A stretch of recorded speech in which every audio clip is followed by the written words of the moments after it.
Oh, yeah. That's what I love about that song. Welcome to Jubilee Circle. Thank you all so much for joining us on this Sunday morning. We appreciate having you here. And today we are continuing our Via Positiva theme of the Great Wide Open. And we are exploring ways that we can break our habit of closing our heart to the world and learn instead how to remain open, no matter what the world might look like around us. And we know how much chaos and other things are going on out there right now. In my day job as a writer and an editor for a news aggregation service, I write a lot about leadership. And all of the experts in that area tend to agree that one of the biggest mistakes that leaders tend to make is acting like they know everything and avoiding at all costs saying these three magic words, I don't know. Especially during these uncertain times of pandemic and social unrest, none of us really knows what's happening, when this all might end, when we might get back to something called normal, and even if we really even want to get back to whatever that normal was before. Right now, our entire world is in some stage of grief. Some of us are in denial. Others are still trying to strike a bargain with this coronavirus and all the racial issues. Others are just angry. Many of us are depressed, and precious few of us have reached the state of acceptance. But none of this is linear. Grief never is, and we may move back and forth between all of those stages in one day. Heck, in one afternoon, we might do all of them. It's important, though, to name our grief, but it's also important to embrace the ambiguity, to give the Jubilee salute. Does everybody know the Jubilee salute? Yeah. That's it. Just give the Jubilee salute, a good old shrug, and admit none of us have all of the answers. Ambiguity doesn't have to lead to anxiety, though. If we are working on our habit of living in the great wide open and keeping our heart in a state of acceptance of everything, then even the ambiguity can give us a chance to welcome new possibilities and new joys that may be seeking to bring us new delights, even in this time.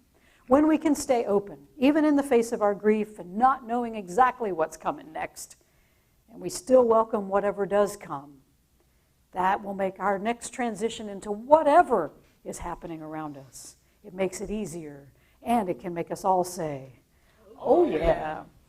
Please stand as you're able, because it's good to get up and stretch. Don't just sit there and watch us. Stand up.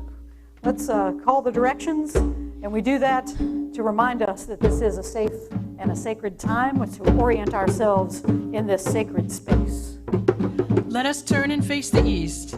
Holy One, we know the science behind each sunrise. We know for a fact that the sun neither rises nor sets, but that the rotation of the earth makes it appear that it does. Even though we know those facts, we still love the romantic mystery of a rising and setting sun and insist on keeping that language of mystery. Give us that kind of wisdom as we begin each new day, Holy One, that ability to hold the certainty and mystery of life in beautiful balance. Quarter turn to the right, and we face the south.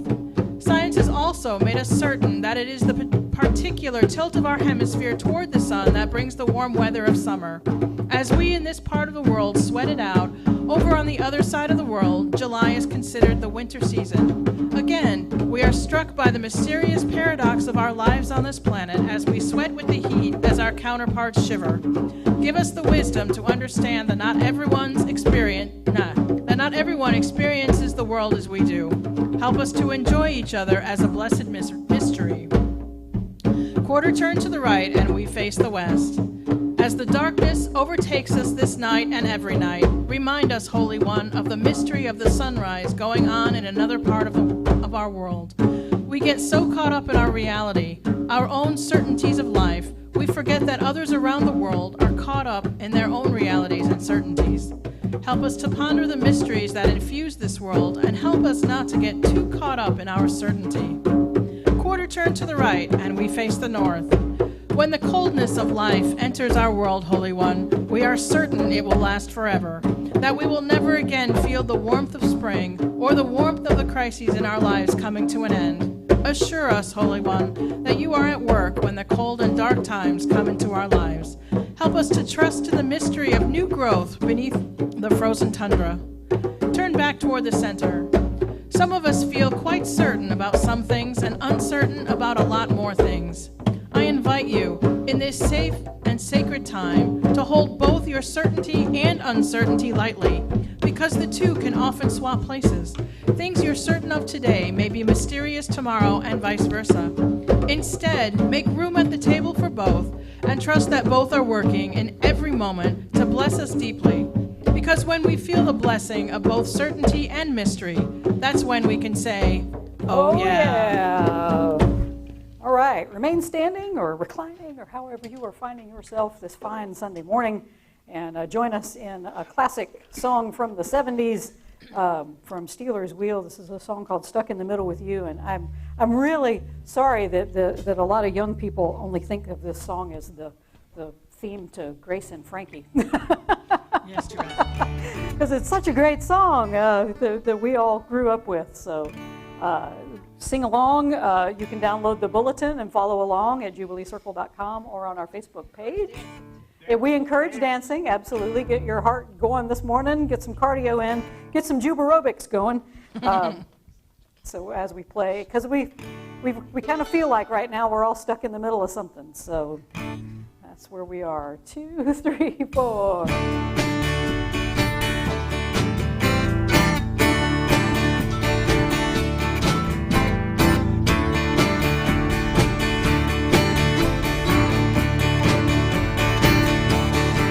Well, I don't know why I came here tonight.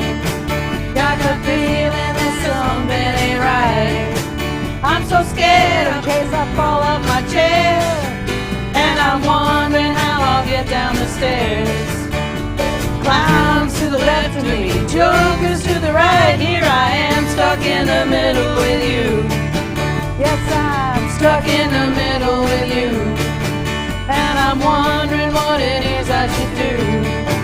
It's so hard to keep the smile from my face, losing control, yeah, I'm all over the place.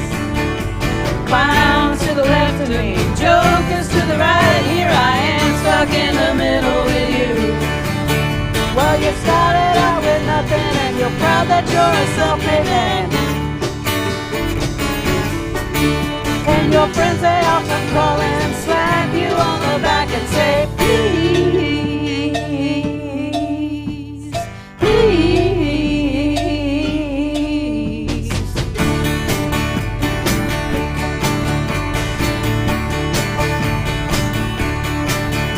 I'm trying to make some sense of it all, but I can see that it makes no sense at all. Is it cool to go to sleep on the floor? 'Cause I don't think I can take anymore. Clowns to the left of me, jokers to the right. Here I am, stuck in the middle with you.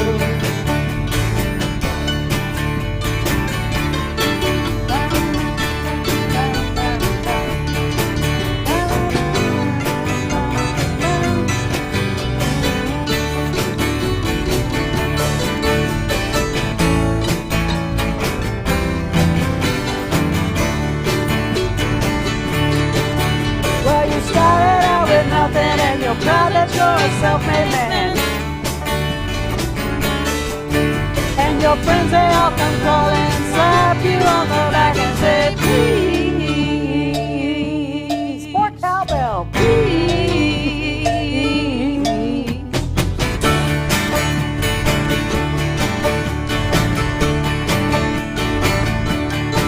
Well, I don't know why I came here tonight.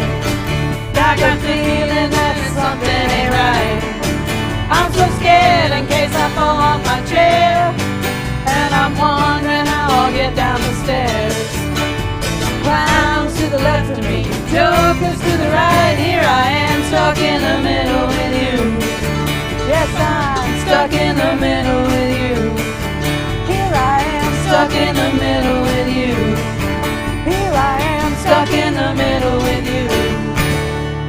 Oh yeah, hope you had some dancing time there. That was a great song for that. We had a good time. So welcome again to Jubilee Circle. We almost forgot we were live on the air. We were having such a good time. So Welcome to everybody who usually tunes in. Welcome to those who may be tuning in for the first time and experiencing Jubilee Circle. We are glad to have you here. A little bit about us. We are a spiritual community here in Columbia, South Carolina, offering inspiration, affirmation, healing, and service to live abundantly, love wastefully, and awaken to our true divine self. We are a progressive and inclusive community. We are affiliated with the Jubilee community up in Asheville, North Carolina. Is that up or over? Up and over. Up and over. Okay. We're influenced. Northwest, that's it. We are influenced by Hebrew and Christian scriptures, but we give that a little metaphysical twist. We read it through the lens of A Course in Miracles and other metaphysical writings, and we do ground ourselves in something called creation spirituality, which means that we're beginning not in that dark place of original sin, but in that bright place of delight, that original blessing where God created this amazing infinite universe, this blue boat. We ride around upon that universe in all the creatures upon it, and finally, in that controversial, still discussed and debated move, God, in God's infinite wisdom, I guess, created we human beings. We beautiful and lovely and talented and amazing and generous and kind and mean-spirited and spiteful and angry and recalcitrant human beings. And God looked at all of that creation and didn't go, woo, I was having a bad day. No, God looked at all of that creation and said, that is very, very good. And God continues to delight in all of creation and invites us to do so as well. Oh, yeah. Okay, so a few announcements as we move forward. Next Sunday, we're going to continue our Via Positiva theme of the Great Wide Open. We'll be using some music from Aloe Black as we learn how to open our heart to awakening.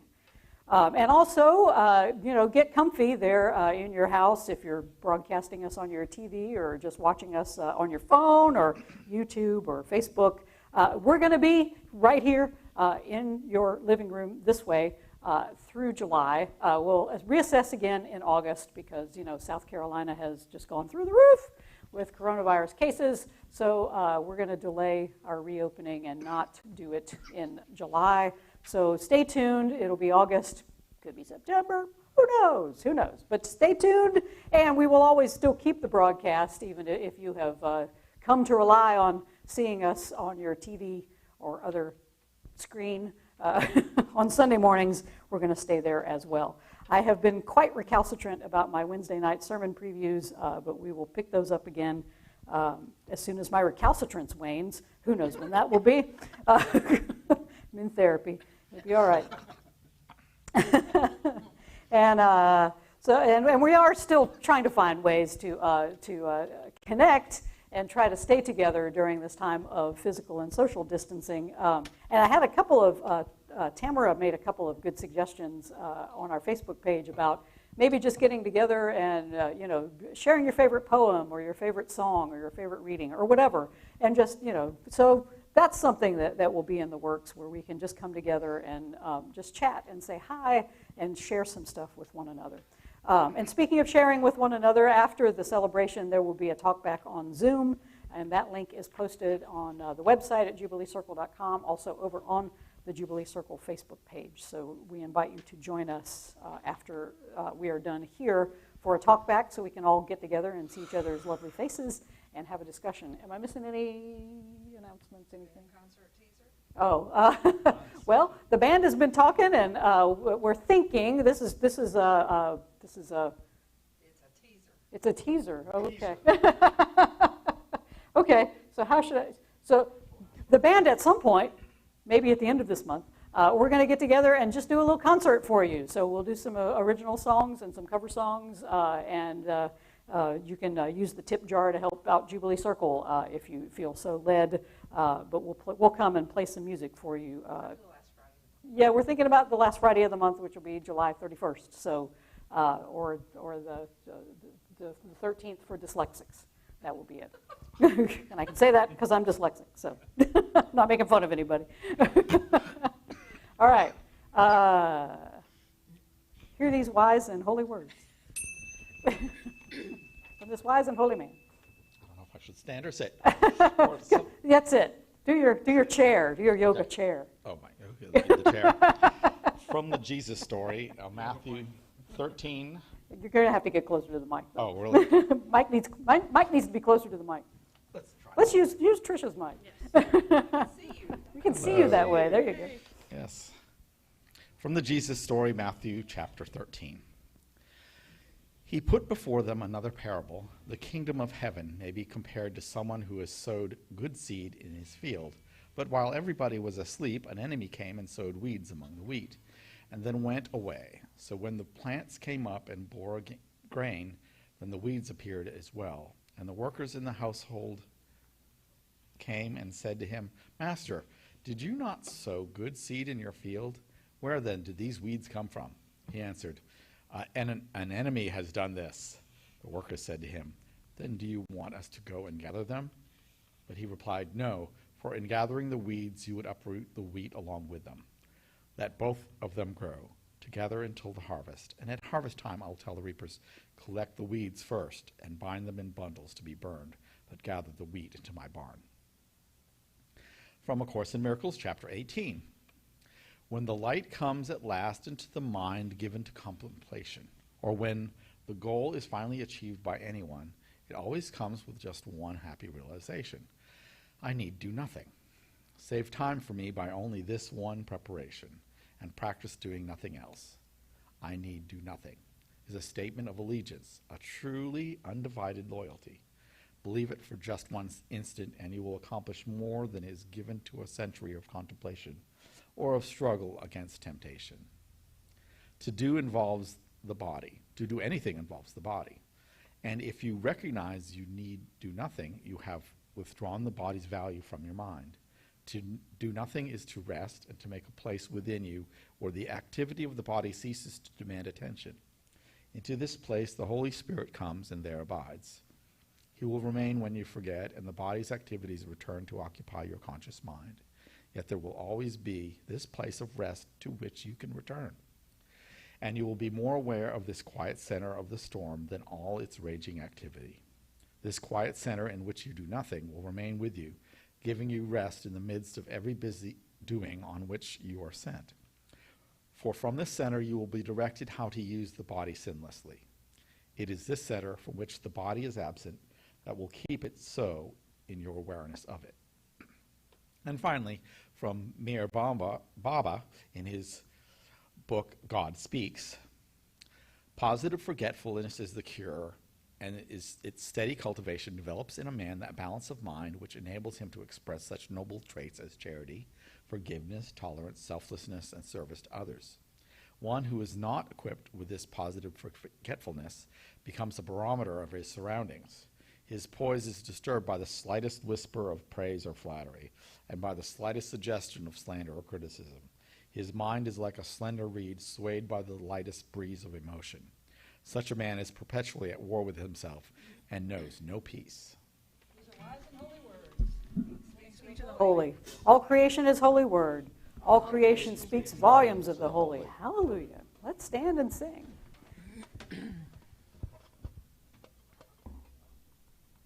2, 3, 4.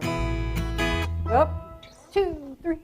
God, oh, God, I'm sucking at this. I'm sorry. Bum, bum, bum, bum, bum, bum, bum, Yeah, something like that. 2, 3. Got to keep it.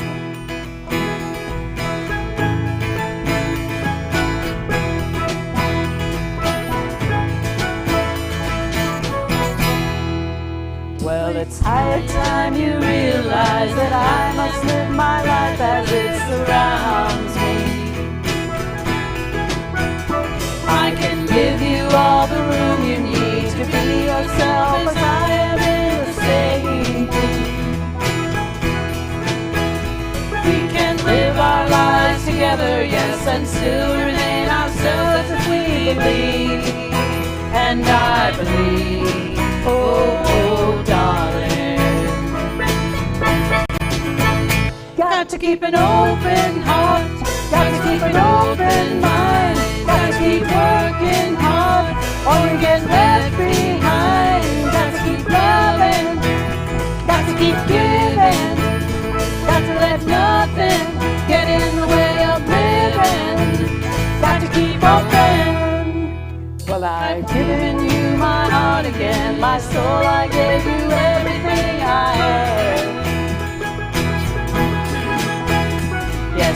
just as there's a special part of you that's yours alone to keep on playing. There is so much we can do together, everything you need if we believe, and I believe, oh darling. Got to keep an open heart, got to keep an open mind, got to keep working hard, or you get left behind. Got to keep loving, got to keep living, got to let nothing get in the way of living. Got to keep an open heart, got to keep an open mind, got to keep working hard, or you get left behind. Got to keep loving, got to keep giving, got to let nothing get in the way of living. Got to keep open. Oh, yeah. All right, you may be seated wherever you are or reclining, however you're spending your morning. And we're just glad you're spending it with us here at Jubilee Circle. Our song this morning comes from the 1960s rock band The Byrds. Their original lineup, if you didn't know, here's a bit of rock history for you, included David Crosby, who wrote this song called What's Happening, which appeared on their 1966 release, Fifth Dimension. And the band didn't like this song, but Some of the band did like the band did like this song. It got better. So we did the Jubilee version, and we believe it's an improvement. Apologies to David Crosby. Not really, but anyway. It's called What's Happening? So here we go. 2, 3, 4. I don't know who you think you are. I don't know what you're doing here. Take it, Janice. I don't know what's going on here. I don't know how it's supposed to be.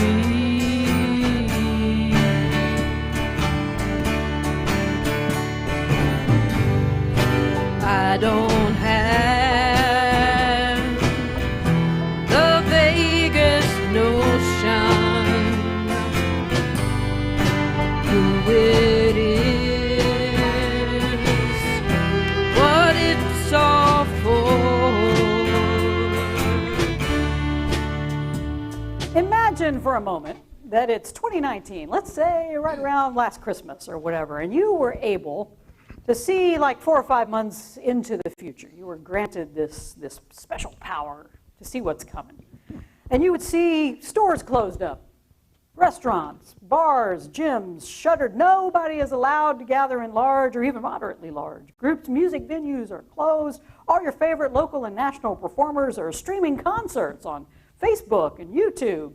Churches are all live streaming too. People are either working from home. Many have lost their jobs if they were part of those closed businesses. On top of that, if that wasn't enough to discombobulate you, you saw everybody, or nearly everybody, walking around wearing a face mask.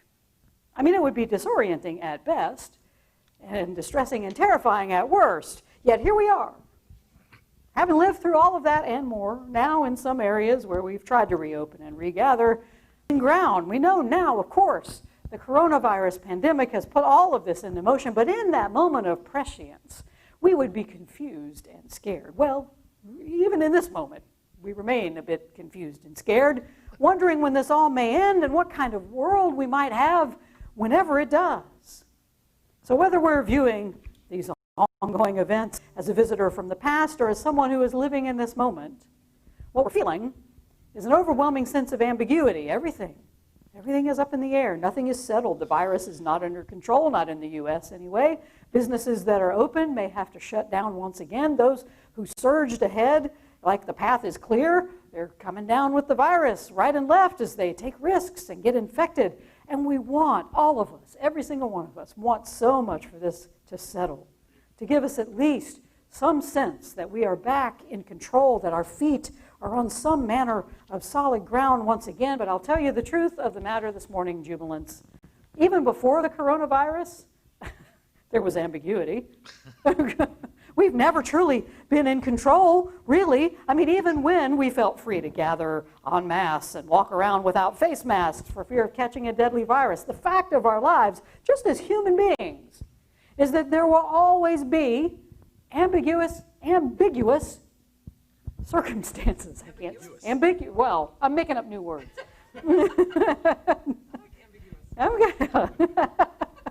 Will always be ambiguous, or ambiguous, however you would like to say it, circumstances. Even when we feel like there's solid ground under our feet, I mean, it can crumble beneath us at any moment. I think if the coronavirus pandemic has shown us anything, is that we have for a very long time, maybe too long, basked in some false sense of security. Perhaps one of the gifts of this time, and I do not say that lightly because so many have lost so much in this time, but one of the gifts is that it has shown us that we must learn how to open our hearts to the inherent ambiguity of life. That doesn't mean that we live in fear all the time, waiting for that other shoe to drop, but that we live with the knowledge that the other shoe is going to drop at some point, and we'd better be ready to handle it. We need to learn how to open our heart to the ambiguity now and all of that uncertainty and acknowledge that it's real, or we're just going to be left dazed and confused all the time, wondering what in the world is going on. And that's the underlying message in today's parable from the Jesus story. A farmer, he's gone out, he's sown good seeds in his field, but in the night the enemy has come by and sown some bad seeds along with the good. Now when both of the weeds and the wheat begin to spring up together, the workers notice and they go to the householder and they say, come on, we got to take these weeds out. And the farmer says, no. The wheat and the chaff have to grow together, he says, because if you start pulling one up, you're going to pull the other up too, and the whole crop is ruined. Which means we have to live with the opposites. Here in this earthly illusion, we have to live with paradoxes. We have to live with the idea of groundlessness, the ambiguity of life. We are in this bodily state to learn that we are both the wheat and the weeds, and they are all our teachers. Both the wheat, the good things, the things we call good, and the weeds, those things we like to call bad, they can be used by us as guides, as tools to teach us how to live in this great wide open, to keep ourselves grounded, not in any soil of this world, but grounded in that realm of heaven, which Jesus says this parable represents. The holy realm is this field. There is no separation. Those we call weeds, those we call wheat, they all grow together. The harvest is when this illusion burns away, and we see clearly that we have always existed as one soul, as one breath, as one life. For now, though, it's best to be open to the ambiguity, to give it the big Jubilee salute and say, you know, I don't know what's going on here. Breathe deeply. 2, 3, 4. I don't know who you think you are. I don't know what you're doing here.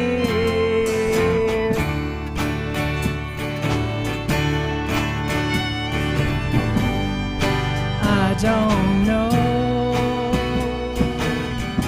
what's going on here. I don't know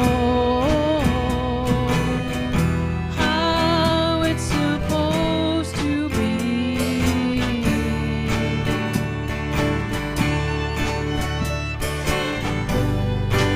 I don't have the vaguest notion who it is, what it's all for. I have to admit, I don't handle ambiguity well. I really do like things to be settled. I like to feel like I'm on solid ground and my life is in control. I am like my dogs. I'm a creature of habit and routine. I like that.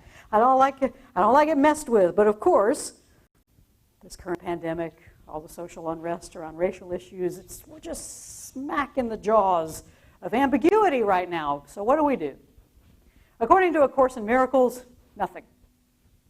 Which on one hand sounds like giving up, abdicating all responsibility for anything that's going on around us in the world. And that is a choice that many have made. Sadly, that choice is being made by people who should be on the forefront of leadership and mapping out a way for us to come out of this, not just as better people, but as a better nation. But alas, they have chosen a do-nothing or nearly nothing approach that does more harm than good. And that is not what the Course is talking about when it says, I need do nothing. Far from it. Instead, this advice, I need do nothing. It is the most empowering and reassuring message we could ever hear if we have the spiritual ears to hear it and understand what it's saying to us. Instead of offering us a way out of our anxiety, it is offering us a way into the peace that we already have within us at every moment, waiting to just be recognized and welcomed and lived into. I need do nothing is an invitation to open our heart, to become a human being instead of a human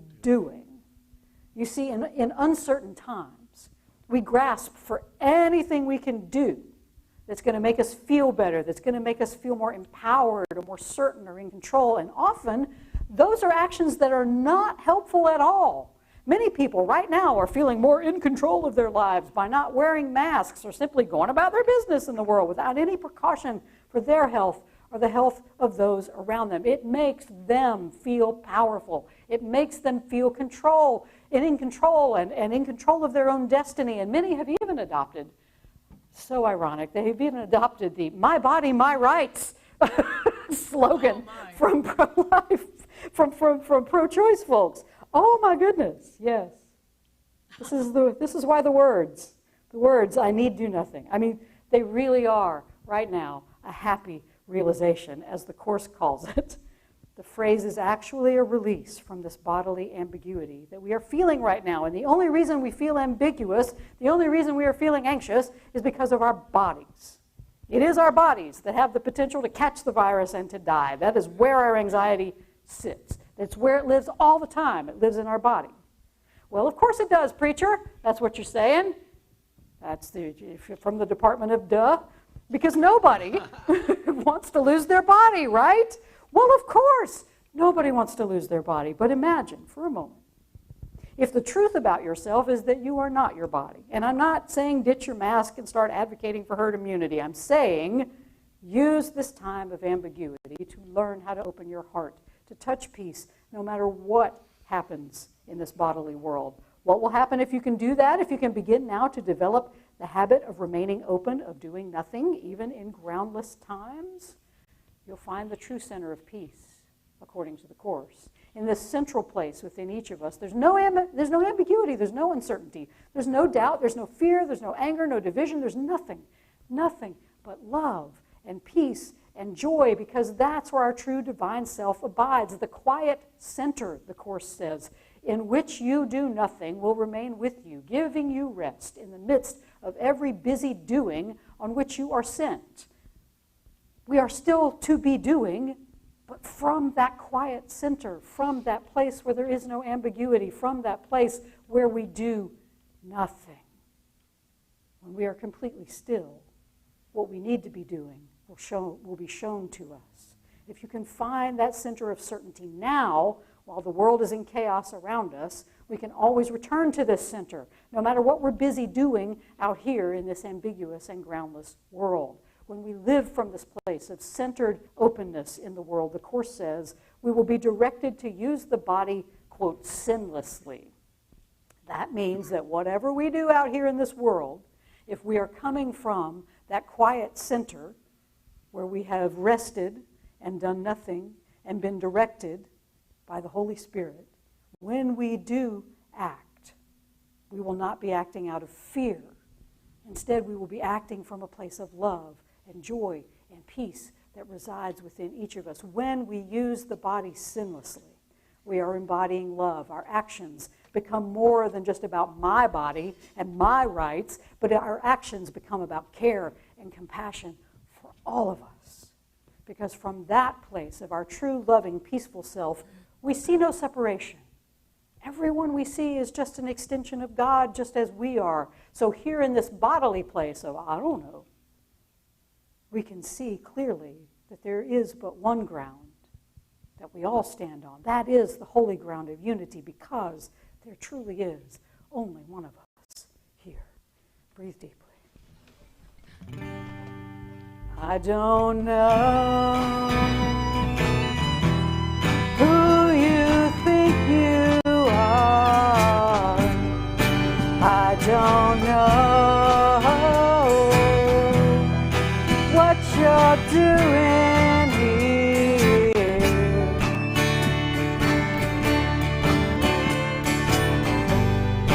I don't know what's going on here. I don't know how it's supposed to be.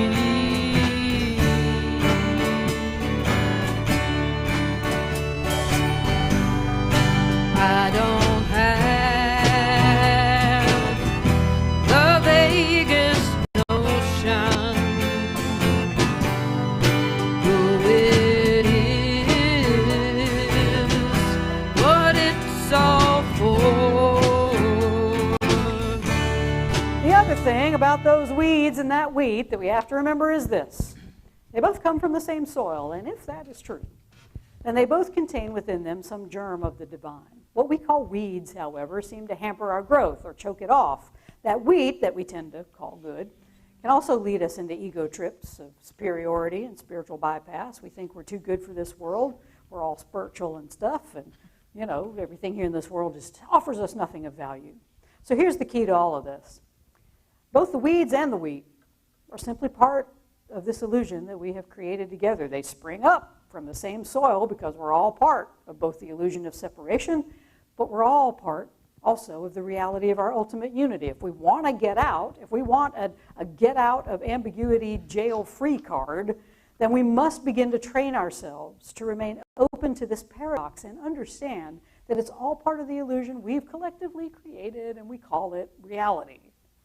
Mayor Baba says the way to achieve happiness, to find the peaceful center where we become a human being instead of a human doing, going around mucking things up even more because of our unconscious reactions to stress.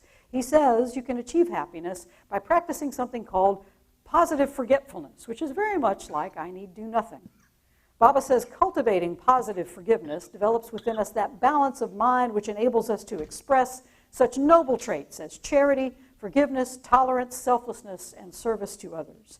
Instead of feeling like we have to constantly be doing something, anything, just to feel in control, positive forgetfulness can help us slow down and develop right and helpful actions that can actually ease the anxiety and the ambiguity of the world. When we are human doings, Baba says, become a barometer of our surroundings. We are upset, he says, by the slightest whisper of praise or flattery, by the faintest suggestion of slander or criticism. Our mind is like a slender reed swayed by the lightest breeze of emotion. Nobody knows what that feels like, right? No one's ever gone, what the, did you just, I can't believe you said that to me. No one's ever, yeah, right. We're all swayed by those emotions. There's no peace in this condition, Baba says, because we're constantly aware of the body. We're aware of its fear. That's where we feel it. We feel it in our bones. We feel ignorance and anxiety. We feel it in our bodies. And instead, both Baba and the Course agree that when we focus on the certainty of our unity, that doesn't concern bodies, instead of the ambiguity of the separation, which is all about the body, then we can finally be at peace no matter what the world looks like around us. In this place of peace, we no longer take the bait. We're not remembering past grievances. We're not leaning on past habitual reactions. We are unlearning these habits. We are letting go of our past complaints. We are allowing our present to be free from our past. And thereby, we create a different, more positive future based on this positive forgetfulness. It doesn't mean we become unconscious.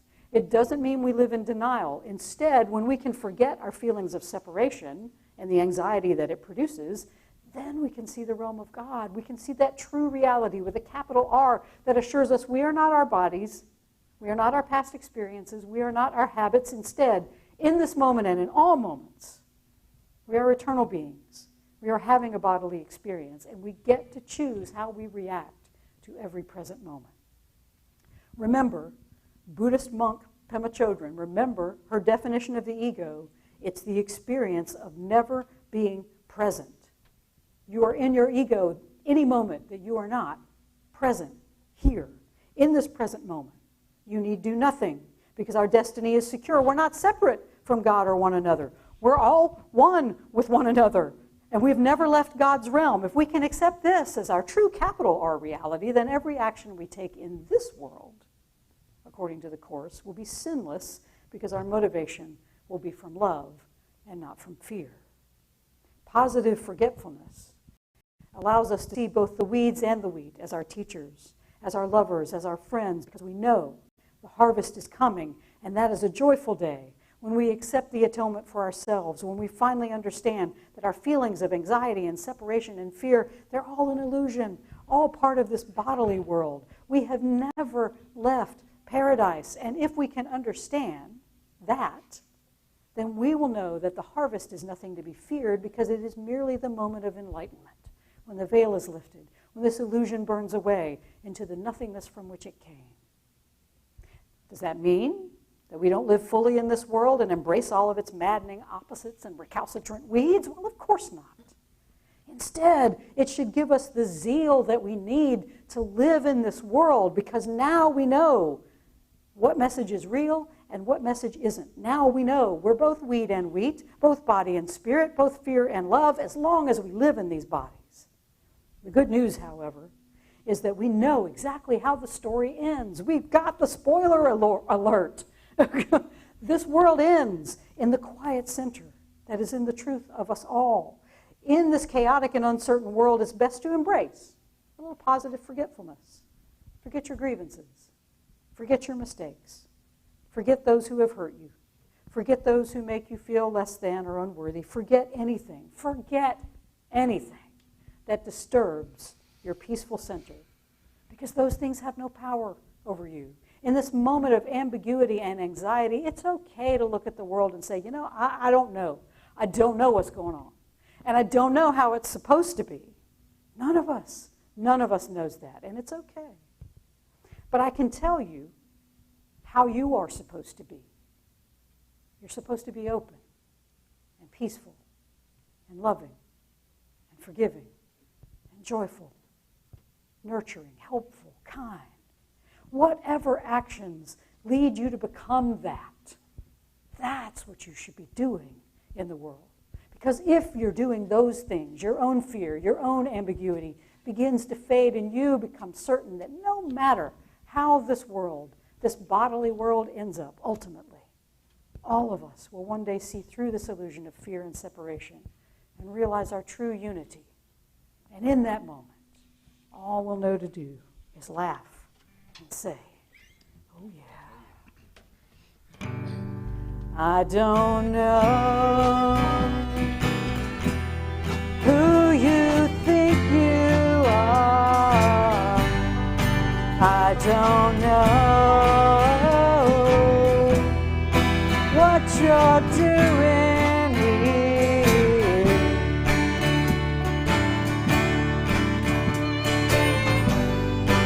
I don't know what's going on here. I don't know how it's supposed to be.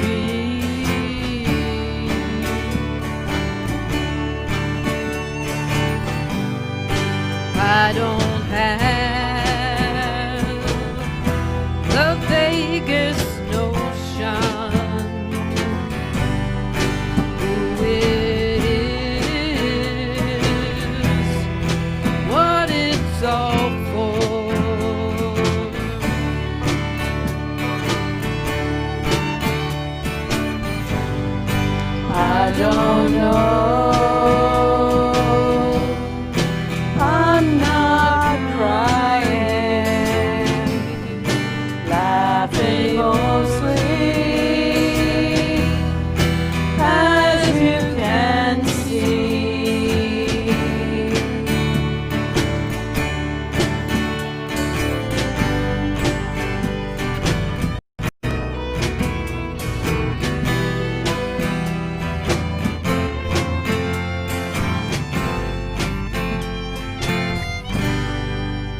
yeah. All right. I invite you during this prayer time to have your own singing bowl. If you don't, why not? They're great to have. Get out your own singing bowl and do some singing. Take this time just for contemplation. You can get them on Amazon. You can get them on Amazon, that's right. If you don't like Amazon, there's all sorts of other places too. So I invite you during this time of contemplation. I've had my say. Now you listen to what Spirit says to you.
Our meditation song is a familiar song, but we've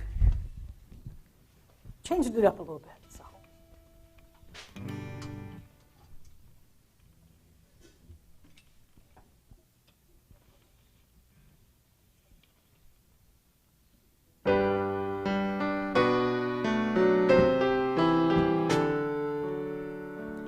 I see trees of green, red roses too. I see them bloom for me and you, and I think to myself, what a wonderful world. I see skies of blue and clouds of white, the bright blessed day and the dark sacred night. And I think to myself, what a wonderful world.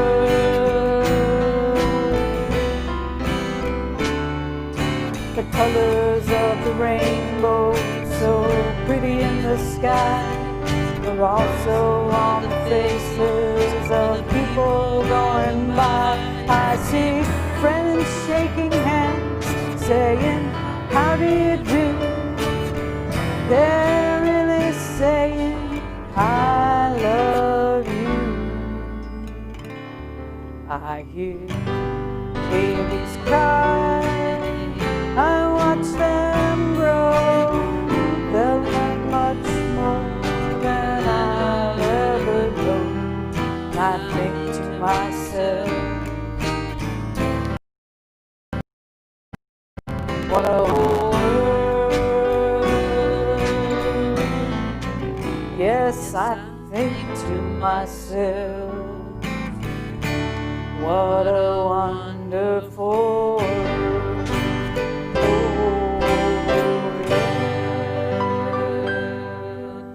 Oh yeah.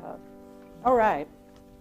So we are about to go adjourn to our Zoom conference. First, I wanted to thank the band because they've done a wonderful job today with all the vocals and everything we were doing. So thanks to Janice Mewborn over here on the, coming back into the shot, over here abandoning that banjo as fast as possible. Janice Mewborn on vocals and banjo, Trish Fopp on guitar and vocals, Michael, who's over there on the, you can't see him because he's over there on the piano, Michael Reisman, our multi-instrumentalist and musician extraordinaire, and Beth DeHart on the drums, and Keith Edwards here on the bass. All right, so thank you all, and I'm Candace Shalou, the spiritual director here at Jubilee Circle, and we invite you to join us over on Zoom here in just a few minutes, but first, a word from our sponsor. Me, yes. Today's service is brought to you by the letter G, which stands for give. So please, in the key of G. Here during this pandemic, of course, and everything that is going on, we can't come together physically, but we are still working hard to maintain our building, so we do have a place for us all to come back and gather, hopefully maybe in August or September. Fingers crossed. Hopefully we'll get all of this under control soon. In the meantime, we ask that you give us your support, and we thank you so much for the support that you have already given and the support that you continue to give to Jubilee Circle, because we know that giving is receiving, that the resources that come into us flow back into the world, into the community, and it is the big circulation. So as you give and we receive, we give and others receive. It's just this big circle here at Jubilee Circle. So thank you so much for those who have continued to support us, and please, for those who feel led to continue to support us during this time, you can do that over at our website, jubileecircle.com, or information on the Facebook page will tell you how to donate online. And thank you so much for those who have continued to do so during this time. Breathe deeply. And we hope that you will all join us over on our Zoom talkback call. It's a chance to socialize with folks and talk about today's message and give your thoughts and your opinions. So please join us. And we will sing ourselves out here. We actually rehearsed this one, so here we go.